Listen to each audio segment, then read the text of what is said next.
मसीह में मेरे प्रिय भाइयों बहनों, जय मसीह की। जोहन पीटर रॉटलर का जन्म 1749 ईस्वी में हुआ था। इनका दर्शन भारत। जोहन पीटर रॉटलर एक यूरोपीय मिशनरी थे जिन्होंने करीब 60 वर्षों तक भारत में सेवा की। वे डॉक्टर रोलेंज के कुशल मार्गदर्शन में बड़े हुए और स्ट्रासबर्ग विश्वविद्यालय में अपनी पढ़ाई पूरी की। डॉक्टर रोलेंज के कहने पर वह डेनिश लूथरन ट्रैंक्यूबर मिशन में शामिल हो गए और पादरी के रूप में उनका समन्वय कोपेनहेगन में हुआ। इसके तुरंत बाद वह भारत के लिए रवाना हुए और एक साथी के साथ 1776 में ट्रैंक्यूबर तट पर पहुंचे। रॉटलर भारत पहुंचकर देखा कि यहाँ के लोग गरीब के कारण भूखमरी से पीड़ित हैं और उन्हें सांत्वना देने वाला कोई नहीं है।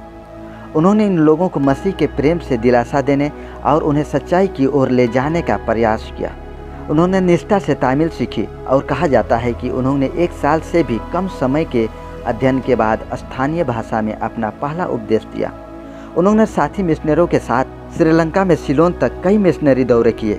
उन्होंने लोगों की गरीबी को कम करने के लिए महिलाओं और बच्चों को शिक्षा प्रदान करने पर ध्यान केंद्रित किया और शिक्षा प्रणाली में सुधार लाने में प्रयास किया। 1803 में जोहन पीटर रॉटलर को मद्रास में वेपिनरी मिशन की कमान संभालने के लिए भेजा गया। बाद में उन्होंने मद्रास में एक महिला अनाथाश्रम में पादरी के रूप में भी कार्यभार संभाला।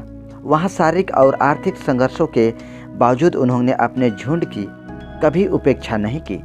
व्यक्तिगत स्तर पर उनके उपदेशों और परामर्श ने चर्च में कई आत्माओं को जोड़ा। इस समय के दौरान उन्होंने तमिल साहित्य पर व्यापक शोध किया।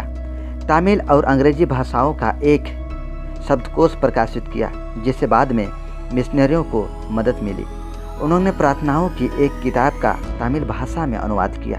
वह अपनी युवा अवस्था से ही वनस्पति विज्ञान के प्रति उत्साहित थे और उन्होंने दक्षिण भारत से एकत्रित कई पौधों की प्रजातियों का अध्ययन किया। उन्होंने वनस्पति विज्ञान में अपने ज्ञान का उपयोग प्रकृति के बारे में लोगों के बीच चर्चा को प्रेरित करने के लिए किया और उन्हें प्रकृति के माध्यम से परमेश्वर को जानने और उनकी महिमा को पहचानने के लिए प्रोत्साहित किया। रॉटलर एक प्रार्थनाशील व्यक्ति, सहानुभूति रखने वाला पादरी और परमेश्वर का एक आदरणीय सेवक, जिन्होंने अपने पूरे जीवन में परमेश्वर के प्रेम और शक्ति का प्रदर्शन किया। वह 1836 में प्रभु में सो गए। मेरे प्रिय भाई बहनों, इस वीडियो के द्वारा आपको थोड़ा सा भी आशीष मिला हो तो लाइक, शेयर और सब्सक्राइब करें ताकि और लोगों को भी परमेश्वर का आशीष मिले पाए।